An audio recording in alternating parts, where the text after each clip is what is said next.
Hello, David here, and the project for today is to take a look at this GOOLOO GP4000 jump starter. Normally I start for my car, but I understand with these modern electronics, sometimes if you cross the polarity, you could damage the computer of the jumper car and probably the other car as well. So I thought I'd get one of these. It was recommended by Ivan from Pine Hollow Auto Diagnostics. And if you're not a subscriber to Ivan, why not? You ought to be. He's got one of the best channels out there.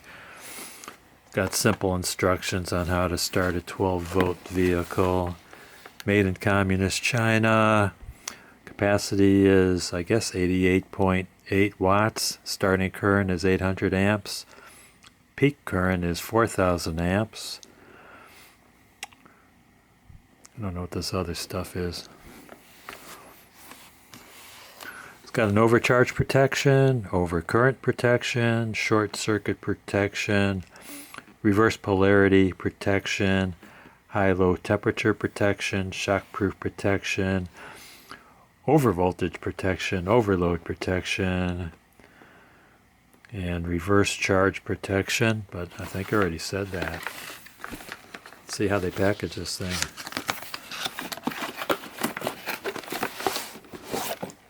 Ooh, comes in a nice carry case. Kind of hard. Zipper closure. Got a fancy carry handle for when you go to the mall. Instructions. Here's the unit. Caution, fully charged before use. Do not dismantle device. Do not use this device if the battery is swollen. Do not attempt to charge or use the device, and please contact us immediately. You got it. Here's the business end.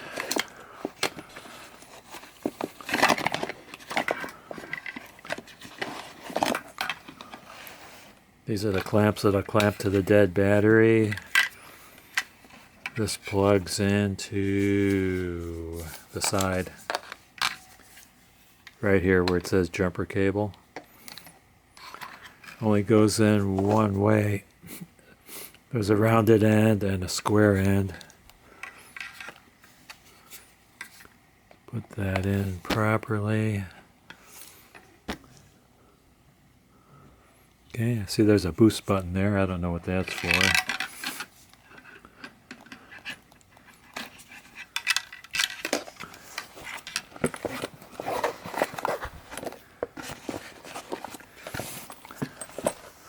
I guess you could use this as a battery for your devices. This looks like a cigarette lighter outlet. Here's an output. That plugs into there. This could be for charging the unit. Oh, over here there's a flashlight. 5 volt, 9 volt, 12 volt. Guess that's a USB. Yes, it is. 5 volt, 2.1 amp. Input, output, type C. I guess this could plug into there. So one of these ports is a way to charge this. Here's another thing. I think this is a type C. I think you could charge your phone with this. Okay, instructions. I'm going to have to scan that and see what further information they have. Insert blue end of the battery into the jump starter socket. Connect the clamps to your car. Start your engine. Solid green light. Clamps are connected properly and device is on. Proceed with the jump start. Solid red light. Is that on this? Yeah, that would be on this. Solid red light. Clamps are reversed. Reconnect the positive and negative terminals correctly. Once the green light turns on, proceed with the jump start. Flashing green light, battery voltage is low. press the boost button. Once the green light is solid, start the vehicle within 30 seconds. And that's that boost button right there. No green or red light, battery may be damaged or unresponsive. Check the clamp connections, press the boost button. Once the green light is started, start the vehicle within 30 seconds.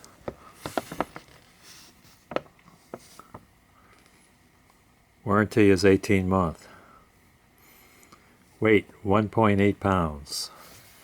The lifetime is 1,000 cycles. Fully charging time is 6 to 8 hours, 5 volts at 3 amps. 5 volts at 3. So I scanned that QR code and it took me to a Venmo site, so I must have a bad QR scanner on my phone. So I went to the website so I could learn how to charge it. I learned that you can only charge 12 volt batteries, and you could charge lead acid batteries or gel batteries, and you have to recharge the charger every 3 months. And you can charge your phone. Yeah, these clamps are pretty beefy. They have pretty strong springs in the clamp. Pretty solid metal on there. I don't know if it's real copper or if it's a copper wash steel. I printed out the user manual from the GOOLOO web page. There's about 112 pages, but for English it's the first 22 pages. Big, large print if you're as old as I am. Okay, I'm disappointed it doesn't come with an outlet for charging. So I got my AC adapter from my Sonicare toothbrush, and you could use this cord that comes with the GOOLOO. Plug the USB end in there, and the C-type plug goes into here. Charge it that way. Other option, if you have a C adapter, you can go C to C.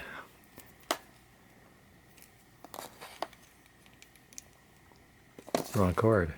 This cord. That's a C to C cord.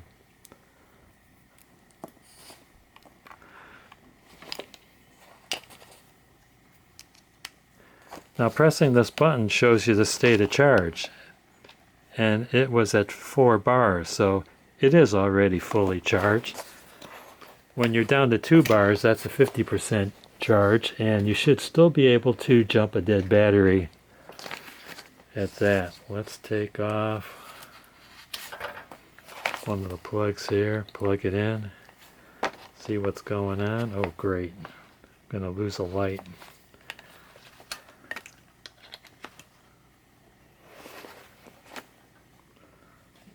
There we go. I guess I'll charge it for a while because it needs to have 4 full bars, and then in 3 months I will do it again. In the meantime, let's get that light back on. Even though this came with a charge, it wasn't a full charge. I had 3 bars and I charged it, and I was using the AC adapter with the USB port, and at the 2.5 hour mark I thought it seemed kind of long, so I thought I'd try this other charger. This is the AC adapter with the C type of cord, and that took another 30 minutes. So that was a full 3 hours to bring it up from 3 bars to 4 bars. And I don't know if that was because it was new or if that's typical. You're not supposed to deplete the jump starter battery fully. So I imagine that the 3-month period, when you charge it, you might be looking at 2 to 4 hours. The full charge they claim is 8 hours from an empty or discharged battery, and I assume it could be longer. I want to go over some of these warnings that seem really important that I didn't go over previously. There's some minor things to look over when you go through the warning sentences, but the most important ones I'm going to go over. Do not use the charger in place of a vehicle battery or as a vehicle battery charger. Do not use the unit to start a vehicle while charging the internal battery. Do not let this unit over discharge. Don't let the battery run empty. Make sure the blue plug of the jumper cable is plugged fully into the jumper socket, otherwise the blue plug could melt. Make sure the battery terminals are clean before starting, and make sure the battery clamps are well connected. If the battery terminals of the vehicle are dirty or corroded, the output power of the unit will be lessened. Do not connect the two clamps together. Do not connect the jump starter's clamps to the battery in reverse or reverse polarity while pressing the boost button to avoid an accident. Only use this unit to start the vehicle when the battery indicator is more than 2 bars. Do not keep the unit connected to the vehicle battery after successfully starting the engine. Remove the jumper from the vehicle battery after starting the engine. If not, it could lead to damage. Do not recharge this product immediately after using it to start a vehicle. Let it cool down for 30 minutes before charging. Do not allow the product to become wet, and do not immerse in water. Do not operate the product in explosive atmospheres, such as the presence of flammable liquids, gases, or dust. Do not modify or disassemble the unit. Do not expose the product to extreme heat or fire. Do not drop or crush the unit. If the unit has received a sharp blow or is damaged in any other way, take it to a qualified battery technician. Do not store in locations where the temperature may exceed 60 degrees centigrade or 140 degrees Fahrenheit. Charge only at ambient temperature between below 10 to 45 degrees above centigrade or 14 degrees Fahrenheit to 113 degrees Fahrenheit. Under extreme conditions, the battery might leak. If a leak is leaking a liquid from the unit, do not handle with bare hands. In case of skin contact, wash with soap and water immediately. If the liquid contacts the eyes, rinse the eyes with cold running water for at least 10 minutes and get medical treatment immediately. The unit contains lithium-based batteries at the end of the product life, or if the unit's leaking liquid, dispose of the unit according to local regulations. Do not start the product for more than 3 consecutive times, as this may cause it to overheat and damage the product. If you need to start the product multiple times, please make sure to wait for 2 minutes between each startup. Let's talk about the flashlight. Hold down on the button. Flashlight comes on. Press again and it blinks. Press again and it blinks slowly. Press again and it turns off. This unit will shut itself off. Find where it goes.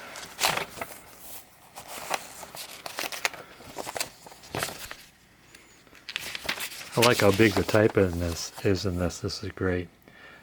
Okay, it talks about the red no-go light and the green go light. It's got the cigarette lighter socket output.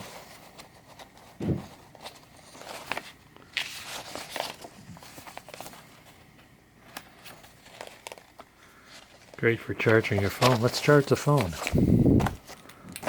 Get the C-to-C clamp. The C-to-C cable. Plug it in here. Plug it into my phone. There we go.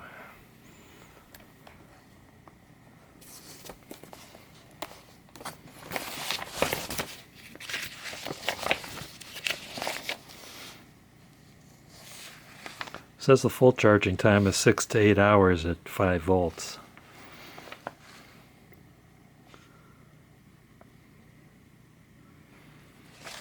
And it's got a troubleshooting section.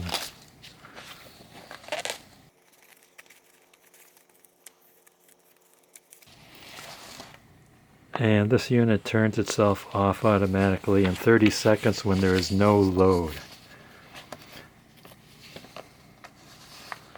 Can this unit charge other devices while it is being charged? Yes. Can this unit charge other devices while starting a vehicle? That's a no. Packing this thing up back in the package is quite a trick. I figured out that if you put the clamps in where one sits in the crotch of the other, put the cigarette lighter in the corner here, and the plug with the blue tip kind of fits in the crotch of the second clamp, it seems to fit in the case pretty well. And that's it. Unfortunately, I do not have a dead battery to jumpstart, so I can't demonstrate jump-starting a dead battery. But I know a lot of people who have. So I want to thank you guys and gals for watching. Don't forget to hit like, subscribe, and ring that bell for more great videos from David GPO.